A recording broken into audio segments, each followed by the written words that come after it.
ng Panginoon kay Josue, hubarin mo ang iyong panyapak sa iyong paa, sapagkat ang lakong iyong kinatatayuan ay banal.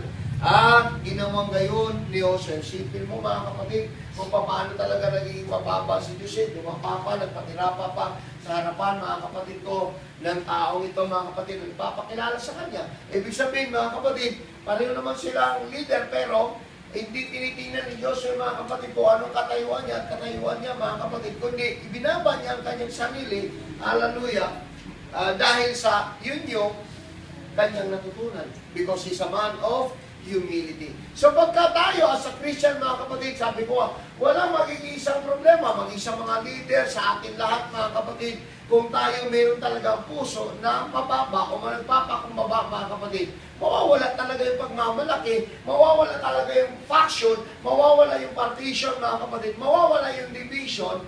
Kaya nga, mayroon lamang isang espiritu at ang espiritu yan ay may kababaang puso. Amen. Yan yung nais mangyari ng Panginoon sa church ngayon sa panahon ito. Yan yung nais ng Panginoon mga kapatid. Everybody say amen. Amen. Hallelujah. Pangalawa mga kapatid, nakatangian ni Joshua kung bakit pinili siya ng Diyos. He's a man of faith and trust in God. Magkaiba yung faith and trust. Kung may pananampalataya ka, pero wala kang tiwala sa Diyos, useless yung pananampalataya mo.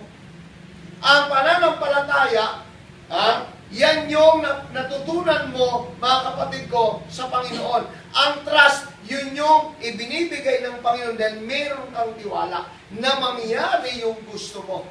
Amen. Amen?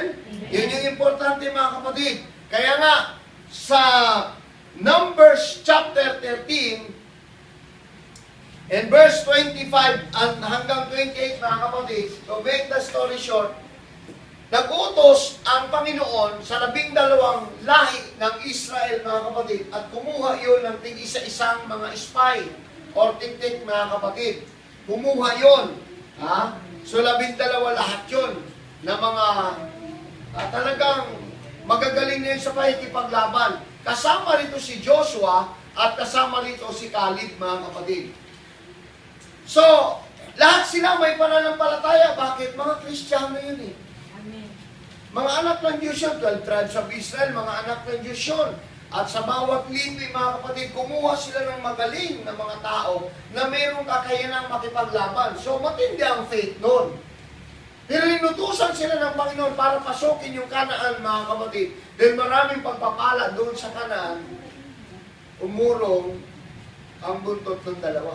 Ay ng 10. 2 lang ang nakitaan mga kapatid ko ng Diyos na mayroong pananampalataya at tiwala. Yung 10 may pananampalataya, bakit pumunta sila? Pero wala silang tiwala na mangyari, na samahan sila ng Diyos. Yun yung isang bagay na dapat nating maunawaan mga kapatid. Kung mayroon tayong pananampalataya sa Diyos, isipin natin na ang Diyos may magagawa sa atin. Amen. Dahil kung nanampalataya ka lang, hindi daw lahat ng sumasampalataya o kumikilala sa Diyos ay maliligtas, kundi lahat ng mayroong tiwala sa Diyos. Amen? Amen. Yun yung importante. Yung faith and trust, mga kapatid. Ang pananampalataya sa iyo yun, ang pagtitiwala, ang Diyos na ang gagawa nun. Kung may tiwala kang magagawa ng Diyos, yun yung pananampalataya mo, sinususugan mo, mga kapatid. Kaya nga ang report nila, negatibo yung 10, yung 2 lang mga kapatid ang positibo. Kasi matindi ang kanilang pananampalataya at tiwala nila sa Panginoon na magagawa mga kapatid. Ganun din sa buhay natin. May pananampalataya tayo lahat, pero kung minsan hindi natin nagagamit. Natatakot tayo, magagawa ba kaya ni Lord? Kaya ba kaya ni Lord? Amen. Amen. O may pananampalataya ka, araw ng linggo ngayon, sa halimbawa lang, sisimba ka araw ng linggo, pero wala kang tiwala, tinatamad ka.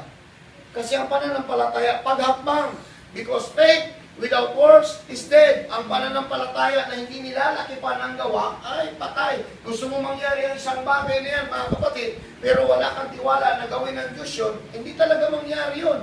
Pero kung may pananampalataya ka at nagtitiwala ka sa Diyos na magagawa mo yun, gagawa ka ng paraan para maangkin mo yung gusto mong bagay, mga kapatid. Amen. That's faith and trust. Yes. Maraming nanampalataya pero kulang sa tiwala sa Diyos. Kaya hindi nakaka-overcome mga kapatid. Pag may pananampalataya ka, may pagsubok mga kapatid, tiwala ka, mayroong magagawa ang Diyos. Yun yung kombinasyon ng dalawa. Nanampalataya ka lang, pero wala kang tiwala sa Diyos. Bakit mga kapatid? Eh, bago ka pumunta sa Diyos, lasog-lasog ka na. Bago ka pumunta mga kapatid, kung sa naglasog-lasog sa'yo, nahin mo munang pumunta sa Diyos. Baka hindi ka magkalasog-lasog. Ibig sabihin, may tiwala ka na magagawa ng Diyos ang lahat ng bagay na gusto mo mangyari. Dahil may faith ka at trust sa Panginoon. Amen. Everybody say amen? Amen. Pwede kasi mag-wave yung faith eh. Kaya kailan i-combine mo yun mga kapatid. Yun yung si Joshua. Kaya nga nung inutusan sila, sabi nung 10, maraming ganti dyan, malalaki. Wala naman ako nakita. Tipak nung nakita ko. Biluin mo mga kapatid. Yung mga Amalekites, mga 7-footer yun. Mga nakikipaglaban yun. Ha? Pero bakit mga kapatid? Ang tingin ni Joshua at ni Caleb, mga tipaklong lang. Ano ba yung tipaklong? Ganyan lang kalalaki yun. Pero 7-footer yun. O, ang tiningnan mga kapatid ko ni Joshua at ni Caleb, hindi yung mga tao na humaharang sa kanila. Ang pananampalataya nila, tiwala nila, tumagos dun sa mga tao, ang nakita nila yung pagpapala. Yun yung importante. Amen?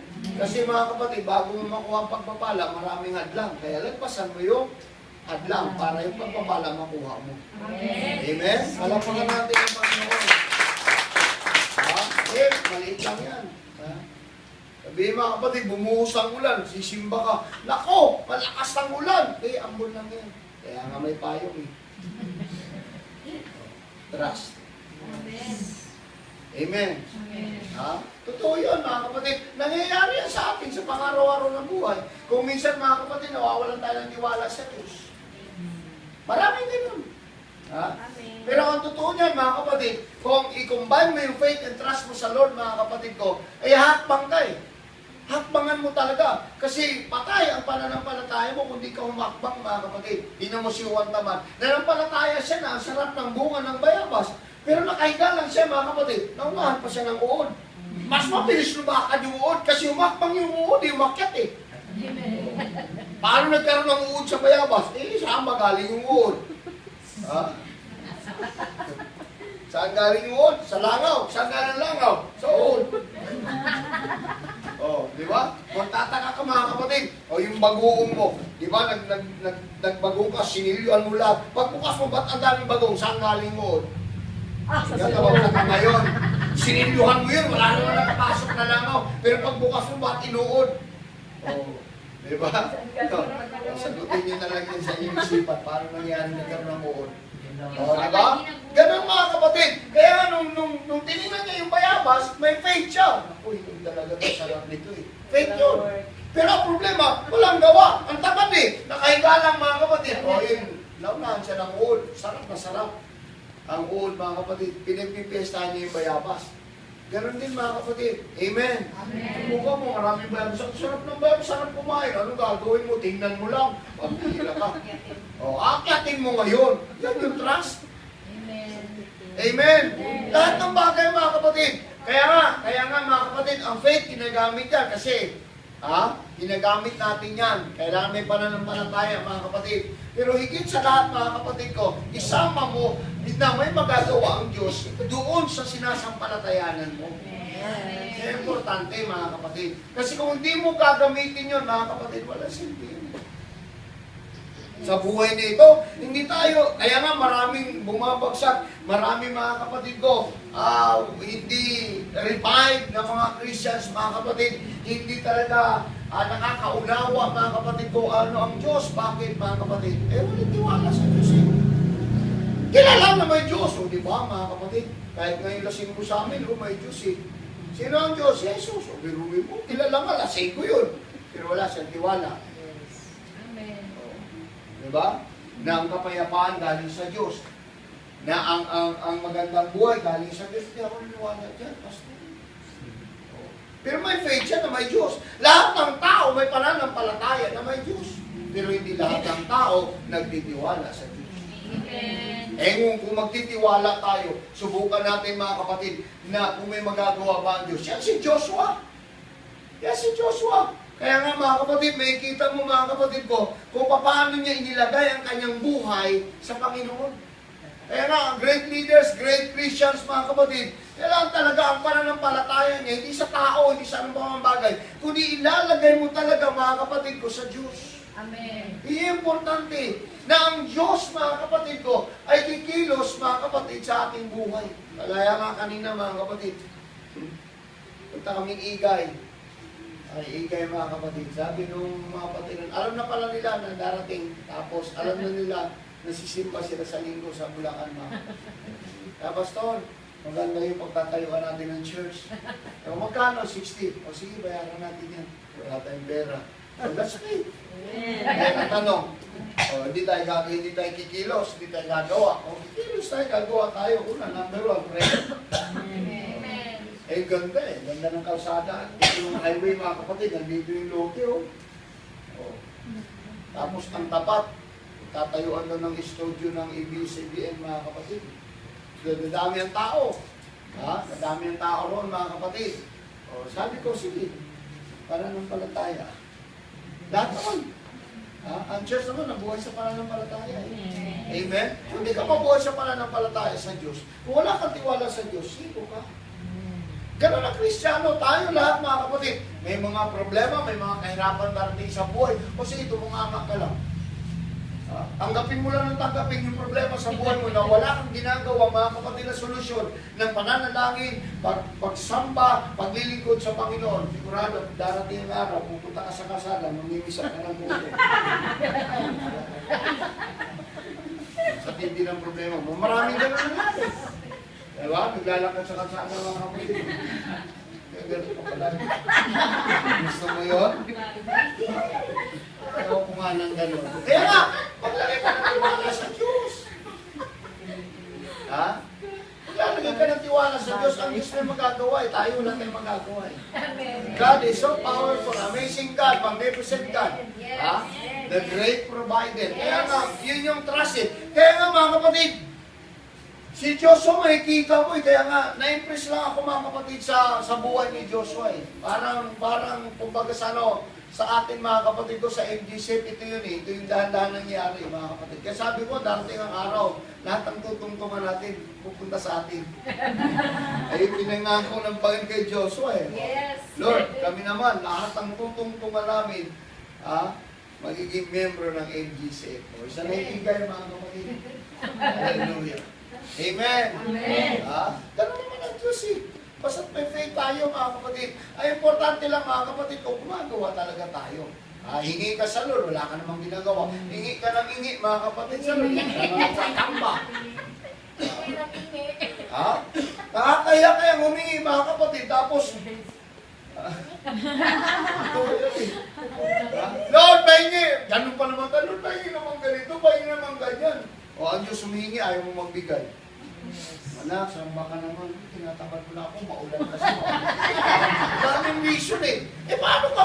Nakakaya ka humingi sa susunod, di ka nabigyan. Yes. Pero subukan mo, parang alam mo ang Diyos. Ganun si Joshua eh. Amen. Yung faith niya, hindi umuurong eh, kahit anong laban eh. Kahit anong pagsubok, hindi umuurong eh. Kaya nga mga kapatid, hindi siya nahiyang humingi sa Diyos. Nahiya ba siya humingi sa Diyos? Hindi siya nahiyang humingi. Bakit? Abay, matindi mga kapatid ko yung ginagawa niya sa Diyos. Baka mamahiya pa ang Diyos eh. Nahiya ang Diyos. Ang tao na to, grabing gawa ng gawa eh. Sige gawa ng gawa. O yan. Kaya pag humingi siya, bigay, di nang bigay ang Diyos. Ang hirap humingi pagka hindi ka mga kapatid nagbibigay ng buhay. Yes. Everybody say amen. Amen. So totoo lang, kaya kung bakit napakaraming tao mga kapatid ko, hopeless ang condition sa kanilang buhay, bakit nangyari yung ganon? Kasi nga mga kapatid, di marunong humingi sa Diyos. Bakit mga kapatid ko hindi sila nakakahingi? Ay mahiya sila humingi. Hindi naman sila sumasamba sa Diyos. Yes. Totoo. Pero ikaw, subukan mo. Wala kang inisip kundi ang Panginoon mga kapatid. Ay, hindi ka mayang humingi. Kahit ano pa mga kapatid, hingin mo. Totoo yun. Bakit? Promise ng Diyos yun eh. Pangako ng Diyos yun mga kapatid. If you abide in me and my word abide in you, ask what you will. John chapter 15 verse 7. Kung kayo'y nasa akin at ang mga salita ko ay nasa iyo, humingi kayo ng nais inyo, ibibigay ko sa inyo. Yan yung kondisyon. Yun yung kondisyon ng Diyos eh. Eh,